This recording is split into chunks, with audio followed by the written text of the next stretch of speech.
बच्चों, आज हम तुलसीदास का चौथा पद पढ़ने जा रहे हैं। ध्यान से सुने। कोसिक सुनहु मंद यहु बालक। इसमें अब परशुराम जी विश्वामित्र जी से कह रहे हैं कि अब मुझे बहुत क्रोध आ रहा है, और लक्ष्मण जी के बारे में कह रहे हैं कि कोसिक सुनहु मंद यह बालक। हे विश्वामित्र जी, सुनो, यह बालक कैसा है? मंद बुद्धि का है और कुटिल काल बस निज कुल घालकू, और यह काल के वश में होकर के अपने कुल को भी नुकसान पहुंचा रहा है। भानुवश राकेश कलंकु, यह सूर्यवंशी होते हुए चंद्रमा के कलंक के समान है।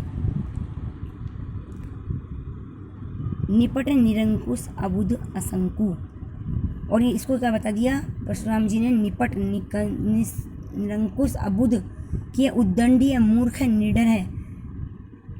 काल कबलू होई क्षण माई, और ये अभी क्षण भर में ही काल के ग्रास हो जाएगा। कहूँ पुकारी खोरी मोही नाही, कि मैं स्पष्ट रूप से कह देता हूँ, पुकार के कह देता हूँ। परशुराम जी कह रहे हैं कि मैं स्पष्ट रूप से कह देता हूँ कि फिर मुझे कोई भी दोष मत देना, भाई ये मेरे फरसे से मृत्यु को प्राप्त हो सकता है। तुम्हें हट कहूँ जो चहूँ उबारा, हट कहूँ मैं तुम्हें हट कहूँ जो चहूँ उबारा, कि परशुराम जी ने कह दिया कि यदि तुम इसकी रक्षा करना चाहते हो ना, तो क्या कहो? कहीं प्रतापु बल रोष हमारा, तो आप इसको हमारे बल के बारे में, प्रताप के बारे में, क्रोध के बारे में बता दो। फिर लक्ष्मण केहू मुनि सुजसु तुम्हारा, यह सुनकर लक्ष्मण जी क्या कहते हैं? हे मुनि, सूजस के बारे में, आपके सूजस के बारे में तो आप ही बता सकते हैं कि आप में कितना यश है। तुम्हें अक्षत को वर्णे पारा, कि आपके अलावा इसका वर्णन तो कोई दूसरा नहीं कर सकता। अपने मुंह तुम अपनी करनी, कि तुम तो अपने मुंह ही अपनी प्रशंसा करे जा रहे हो, अपनी बड़ाई करते जा रहे हो। बार अनेक भांति बहुवर्णी, कितनी बार आपने अपने बारे में हमें बार बार में बता दिया। नहीं संतोषु न पुण्य कछु कहूँ, अगर आपको फिर भी संतोष नहीं हुआ हो ना, तो आप दोबारा अपनी प्रशंसा कर सकते हो ना। लक्ष्मण जी उनको गुस्सा दिलाए जा रहे हैं। जनी रिस रोक दुख सहु, कि आप अपनी मतलब क्रोध अपनी प्रशंसा कर सकते हो। लक्ष्मण जी कह रहे हैं कि आप अपनी प्रशंसा खुद कर सकते हो, मतलब अपने गुस्से को रोको मत। आप अपने गुस्से को रोक करके अपने दुख को सहन मत करो। वीरव्रती तुम्हें धीर ए क्षोभा, कि वो कह रहे हैं कि शूरवीर है ना, जो शूरवीर होता है वो अपनी वीरता का प्रदर्शन खुद नहीं करता है। गारी देते न पाहु शोभा, और आप गाली देते हुए अच्छे नहीं लग रहे हो, क्योंकि आप कैसे हो? वीर बताए गए हो, धैर्यवान बताए गए हो। तो गाली देते न पाहु शोभा, तो गाली देते हुए आप शोभा नहीं दे रहे हो। सूर समर करनी करही, कहीं न जना वही आपू, मतलब कि वो कह रहे हैं, लक्ष्मण जी कह रहे हैं कि शूरवीर होते हैं ना, वो अपनी वीरता का प्रदर्शन नहीं करते हैं और अपने मुंह अपनी प्रशंसा भी नहीं करते हैं। विद्यमान रन पाई रिपु कायर कतही तापू, और जो कायर लोग होते हैं ना, वो युद्ध में शत्रु को सामने देख करके और अपनी वीरता की प्रशंसा किया करते हैं। बच्चों, ये थोड़े टिपिकल हैं, लेकिन आप इसको ढंग से पढ़ेंगे तो आसानी से आपको समझ में आ जाएंगे। अब देखिए पांचवा, देखिए, तुम तो कालू हाक जनु लावा। अब लक्ष्मण जी कह जा रहे हैं परशुराम जी को कि आप तो ऐसे लग रहे हो कि काल को अपने साथ में ले आए हो, मृत्यु को भी अपने साथ में लेकर के आए हो। बार बार मोहि लागी बुलावा, और बार बार में मुझे क्या करो? आवाज़ दे करके बुला रहे हो।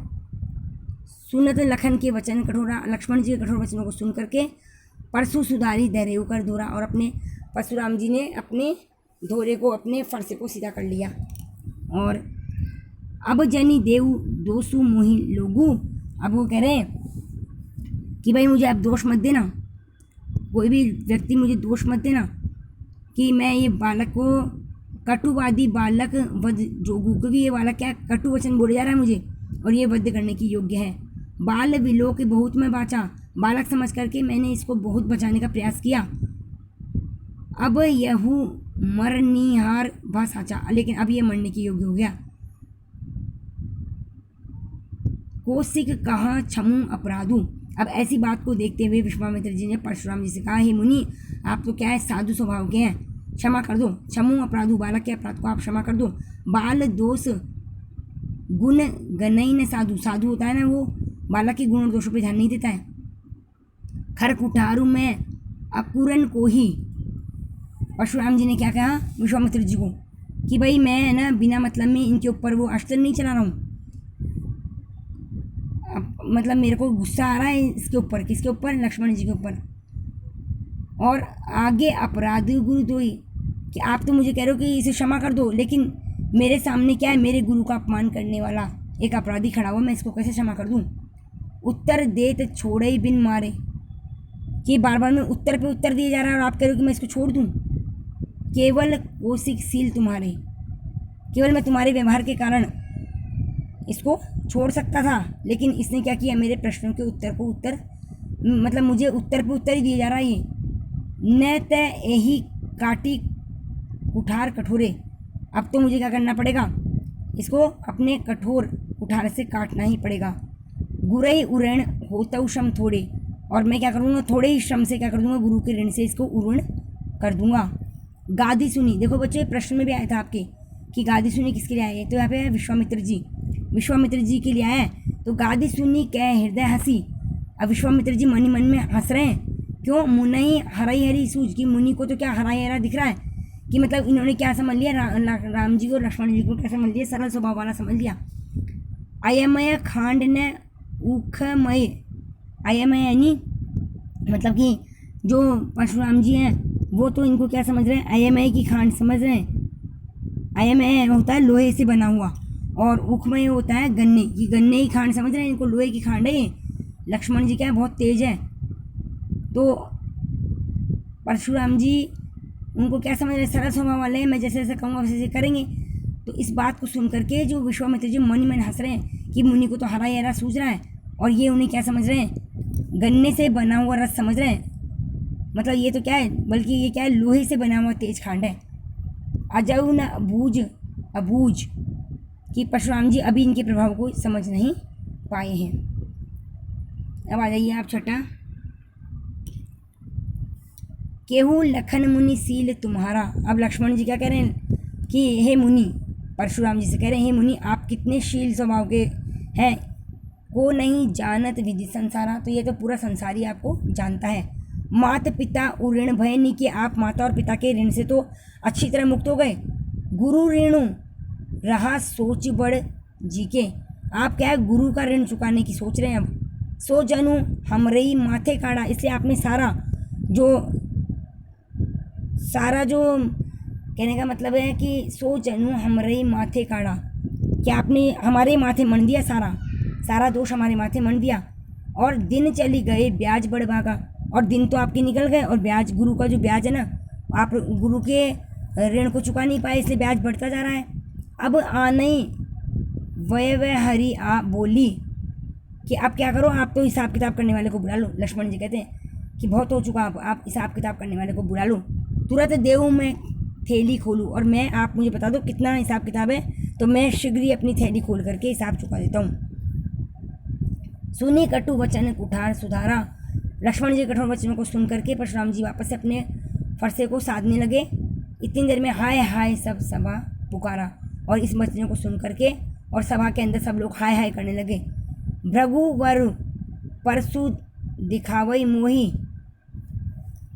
विप्र विचारी बचऊ नृप द्रोही।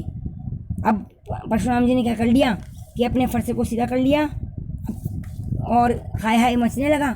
इस प्रकार से फिर लक्ष्मण जी वापस बोलने लगे कि ये परशुराम जी, आप मुझे अपना ये बार बार में फरसा दिखा रहे हो ना आप, तो भृगुवर परसु दिखाओ मोई, लक्ष्मण जी कह रहे हैं बात कि परशुराम जी आप मुझे बार बार में फरसा मत दिखाओ।